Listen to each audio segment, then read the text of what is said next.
भाई अगर इतनी दिक्कत है तो आप बैठ जाओ जहाज में, जब जहाज लेने जा रहा है वहां ईरान में फंसे हुए भारतीयों को, तो जहाज में बैठ जाओ और चले जाओ और जाओ लड़ो ईरान की तरफ से, लौट के आ जाओ। मैं उस डीएसपी साहब को बोलूंगा, ये मुल्क आपके बाप का नहीं है, हिंदुस्तान का आईन है, freedom of expression article 19 fundamental right है।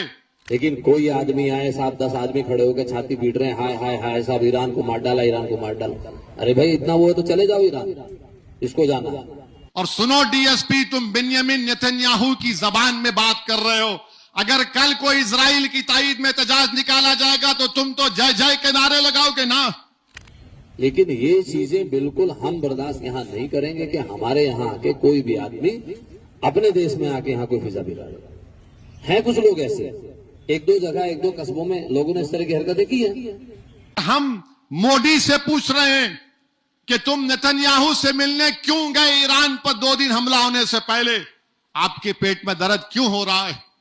मोदी क्यों गए थे? क्योंकि नेतन्याहू जो जहन्नम का कुत्ता है, जिसने 70,000 फलस्तीनियों का जेनोसाइड किया, वो पूरी बैनुल अक़वामी सतह पर आइसोलेट हो चुका था।